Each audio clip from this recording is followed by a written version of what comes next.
Assalamualaikum warahmatullahi wabarakatuh.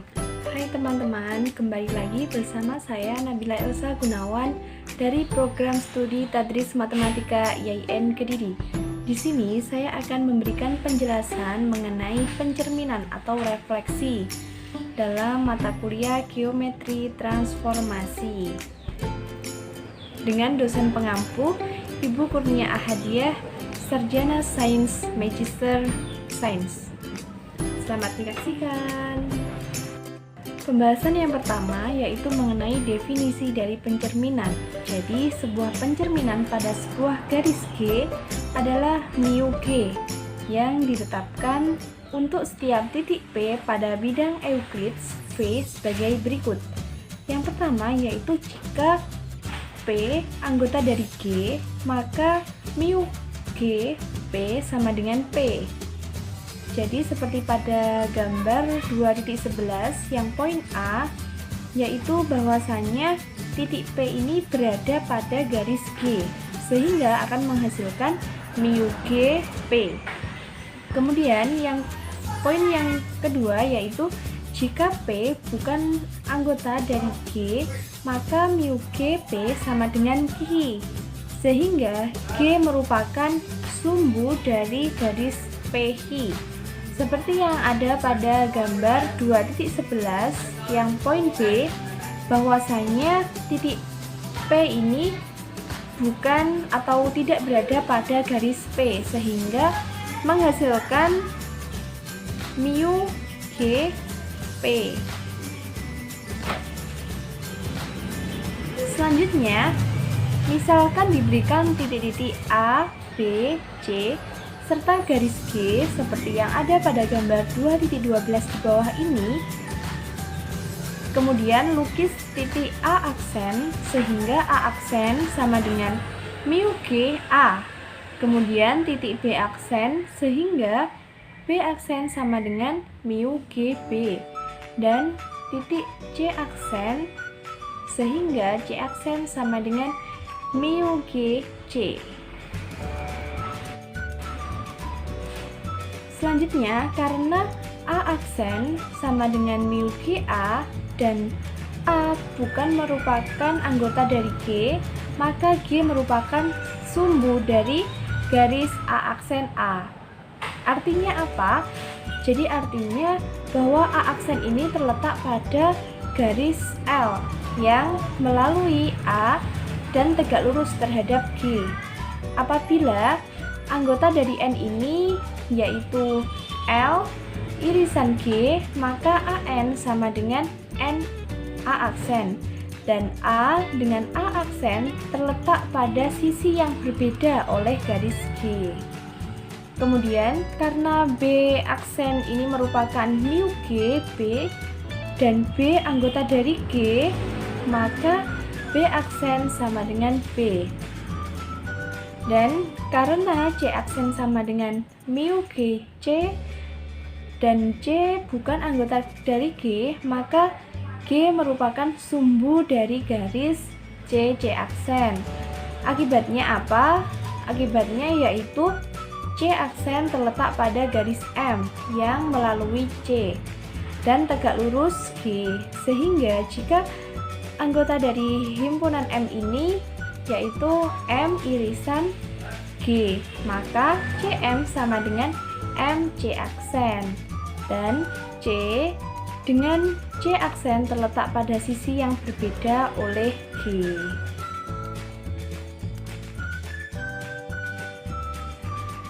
Kemudian lukisan yang pertama, buat garis L melalui A tegak lurus dengan garis G. Cari himpunan N sama dengan L irisan dari G.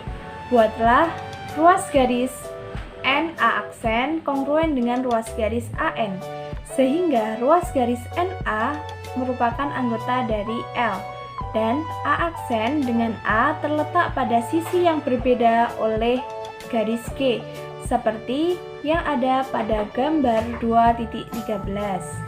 Jadi jelas. Kemudian buat garis M melalui C tegak lurus dengan garis G. Cari himpunan M sama dengan M irisan dari G.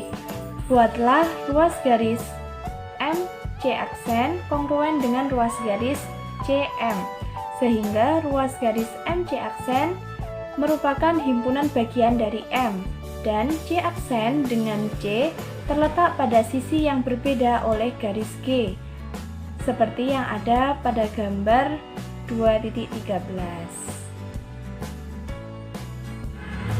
Pembahasan selanjutnya yaitu mengenai pencerminan sebagai suatu isometri.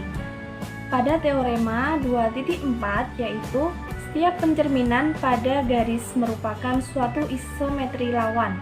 Pembuktiannya yaitu berdasarkan pengetahuan pada definisi 2.1 dan definisi 2.5 serta teorema 2.4 dapat ditunjukkan melalui 4 tahapan, yaitu yang pertama, pencerminan suatu transformasi. Yang kedua, pencerminan suatu transformasi lawan. Yang ketiga, pencerminan suatu isometri. Dan yang keempat, pencerminan suatu isometri lawan. Kemudian, ambil sebarang pencerminan. Namakanlah misalnya dengan mu G. Kemudian yang pertama akan dibuktikan bahwa mu G sebagai suatu transformasi. Langkah-langkahnya yang pertama yaitu mu G suatu fungsi dari V ke V atau V bidang Euclid. Berdasarkan definisi 2.6 jelas bahwa domain dari mu G adalah V. Daerah hasil dari mu G juga pada V. Sebab apabila Anda mengambil X anggota dari V, X anggota dari G, atau X bukan anggota dari G, untuk X anggota dari G, mu Gx sama dengan X anggota dari V. Untuk X bukan anggota dari G, mu Gx sama dengan Y, di mana G sumbu dari ruas garis XY. Artinya, ruas garis XY merupakan himpunan bagian dari V, sehingga Y juga anggota dari V. Artinya, mu G adalah bidang V juga. Jadi, mu G merupakan suatu fungsi dari V ke V. Yang kedua, yaitu mu G suatu fungsi kepada. Ambil Y anggota V, artinya Y anggota dari G atau Y bukan anggota dari G. Untuk Y anggota dari G, ada prapeta X sama dengan Y, sehingga mu X sama dengan Y. Untuk Y bukan anggota dari G, ada X anggota dari V, sehingga G merupakan sumbu dari ruas garis XY. Hal ini berarti bahwa mu Gx sama dengan Y, artinya Y mempunyai prapeta yaitu X. Karena setiap Y anggota dari V selalu mempunyai prapeta anggota V, maka mu G merupakan fungsi kepada. Langkah yang ketiga yaitu mu G merupakan suatu fungsi satu-satu. Pembuktiannya, ambil dua titik sebarang A, B anggota dari V, sehingga mu G A sama dengan mu G B. Misalkan C sama dengan mu G A sama dengan mu G B, artinya C anggota dari G atau C bukan anggota dari G. Untuk C anggota dari G, maka A, B merupakan anggota dari G. Akibatnya mu G A sama dengan A dan mu G B sama dengan B. Jadi A sama dengan B. Untuk C bukan anggota dari G, G sumbu dari AC dan BC. Akibatnya apa? Akibatnya A sama dengan B. untuk setiap pasangan A, B anggota dari V, sehingga mu GA sama dengan mu GB yang mengakibatkan A sama dengan B. Maka mu merupakan suatu fungsi satu-satu. Karena mu G suatu fungsi dari V kepada V dan satu-satu, maka mu G merupakan suatu transformasi. Kemudian untuk yang poin B, C, dan D, berdasarkan pengetahuan Anda pada contoh 2.1 dapat disimpulkan bahwa mu G yang ditetapkan seperti pada definisi 2.6 adalah sama. Akibatnya juga telah ditunjukkan bahwa mu G merupakan suatu isometri. Kemudian, berdasarkan pengetahuan pada contoh 2.3 dapat disimpulkan bahwa mu G merupakan suatu isometri lawan. Kemudian, pada definisi 2.7 yaitu suatu transformasi yang balikannya adalah transformasi itu sendiri disebut suatu involusi. Kemudian, pada teorema 2.5 yang berbunyi setiap pencerminan pada garis merupakan suatu involusi. Untuk pembuktiannya yaitu ambil pencerminan pada garis, misalnya kita namai dengan mu G, akan ditunjukkan bahwa mu G inverse sama dengan mu G. Ambil X sembarang titik pada bidang V.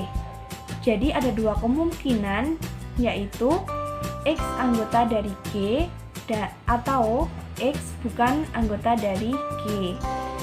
Yang pertama, untuk X anggota dari G, mu G bundaran mu G kali X sama dengan mu G kali mu GX sama dengan mu GX sama dengan X, jadi merupakan epsilon dari X. Kemudian untuk yang X bukan anggota dari G, misalkan mu GX sama dengan Y, akibatnya G sumbu dari ruas garis XY, artinya sama dengan G sumbu dari ruas garis YX, sebab ruas garis XY sama dengan ruas garis YX. Jadi mu G Y sama dengan X. Perhatikan, mu G bundaran mu G kali X sama dengan mu G kali mu GX sama dengan mu GY sama dengan X, sehingga merupakan epsilon X. Jadi mu G bundaran mu GX sama dengan epsilon dari X, di mana semua anggota X merupakan anggota dari bidang V. Akibatnya mu G bundaran mu G sama dengan epsilon. Jadi inverse dari mu G sama dengan mu G. Jadi terbukti bahwa setiap pencerminan pada garis merupakan suatu involusi.